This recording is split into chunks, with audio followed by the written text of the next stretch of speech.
NTV অনলাইনের বিশেষ সাক্ষাৎকারে সকলকে স্বাগতম জানাচ্ছি। আমি মেডিকেল করেসপন্ডেন্ট খান আহমেদ ইফতেখার। আজকে আমরা উপস্থিত হয়েছি বাংলাদেশের চিকিৎসক পেশাজীবী একটা সবথেকে বড় সংগঠন ডক্টরস অ্যাসোসিয়েশন অব বাংলাদেশ ড্যাব এর সভাপতি প্রফেসর ডক্টর হারুন আল রশিদ স্যার এবং মহাসচিব ডক্টর জহিরুল ইসলাম শাকিল স্যারের সাথে বিশেষ সাক্ষাৎকার গ্রহণ করতে। স্যার কেমন আছেন আপনি? থ্যাংক ইউ, আমি অনেক ভালো আছি। স্যার, বেসরকারি চিকিৎসকদের বেতন কাঠামো এবং জীবনযাত্রার মান উন্নয়নে আগামীতে ড্যাব কী ধরনের ভূমিকা পালন করবে বলে আপনি মনে করেন স্যার? অবশ্যই আপনারা জানেন যে বাংলাদেশের স্বাস্থ্য ব্যবস্থায় বেসরকারি যে সংস্থা তারা 70% স্বাস্থ্যসেবা প্রদান করে। সেই জায়গায় আমাদের বিরাট সংখ্যক চিকিৎসক কাজ করছেন, কিন্তু তাদের জন্য কোনো সুনির্দিষ্ট বেতন কাঠামো নেই।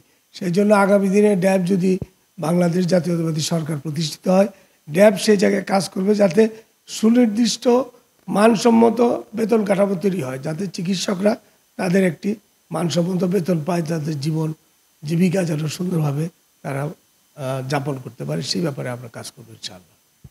স্যার, আপনি জানেন যে এই অন্তর্বর্তীকালীন সরকার 47তম বিসিএস এর পরে, অর্থাৎ 47তম বিসিএস এর আগে তো সকলেরই বয়সসীমা আপনার একরকম ছিল, বাট 47তম বিসিএস থেকেই অন্তর্বর্তীকালীন সরকার সকল সেক্টরেই বয়সসীমা বৃদ্ধি করেছে এক্সেপ্ট স্বাস্থ্য খাত। স্বাস্থ্য বিসিএসে কোনো বয়সসীমা বৃদ্ধি হয়নি।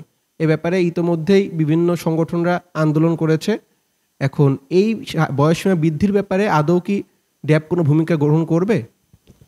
দেখুন, আমাদের বিগত আমলে চিকিৎসকদের জন্য 2 বছর কিন্তু বিসিএস এর জন্য বেশি ছিল বয়স। তো এবার সরকার সবার জন্য বয়স 2 বছর করে বাড়িয়ে দিয়েছে, কিন্তু চিকিৎসকদের বেলায় আর বাড়ায়নি, যার জন্য চিকিৎসক এবং বাকি সবাই এখন সমান 32 বছর বয়স। তো চিকিৎসকরা গ্র্যাজুয়েশন করতে অন্যান্য যে পেশা আছে তাদের চেয়ে 2 বছর বেশি সময় লাগে। সেই জন্য 2 বছর সময় বৃদ্ধি এটা যৌক্তিক দাবি, এবং ড্যাব এটার পক্ষে কাজ করবে আগামী দিন ইনশাআল্লাহ। সার্বজনীন স্বাস্থ্য ব্যবস্থা উন্নয়নে ড্যাব আগামীতে কী ধরনের ভূমিকা পালন করবে বলে আপনি মনে করেন sir? Doctors association of Bangladesh DAB তো একটি পেশাজীবী সংগঠন।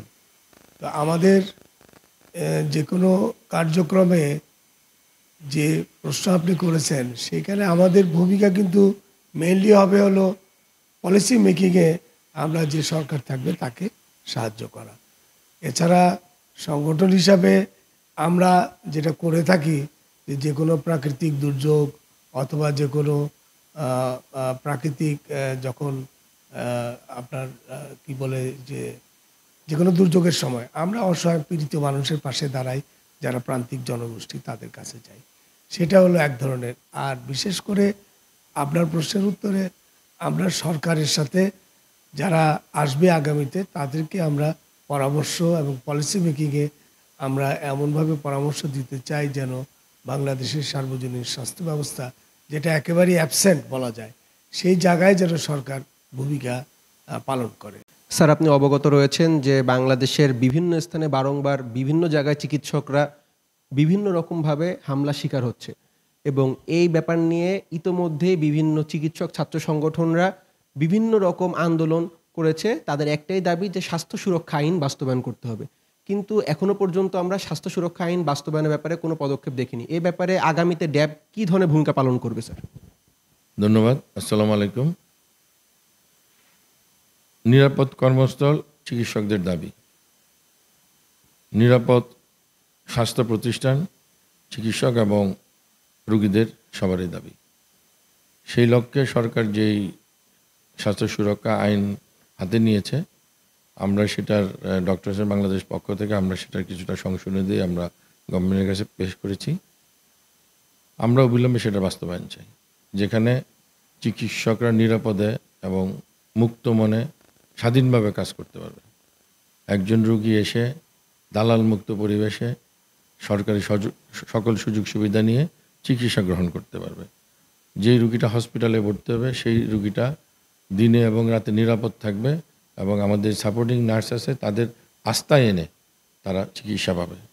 কারণ চিকিৎসা একটি সমন্বিত প্রয়াস, সেখানে চিকিৎসক, সাপোর্টিং স্টাফ এবং রুগী এবং রুগীর আত্মীয় স্বজনের সবার মধ্যে যদি একটি হৃদ্যতা এবং শান্তিপূর্ণ পরিবেশ থাকে, তাহলেই সেটার স্বাস্থ্য খাতের যেই উন্নয়ন চিকিৎসা সেটা পাওয়া সম্ভব।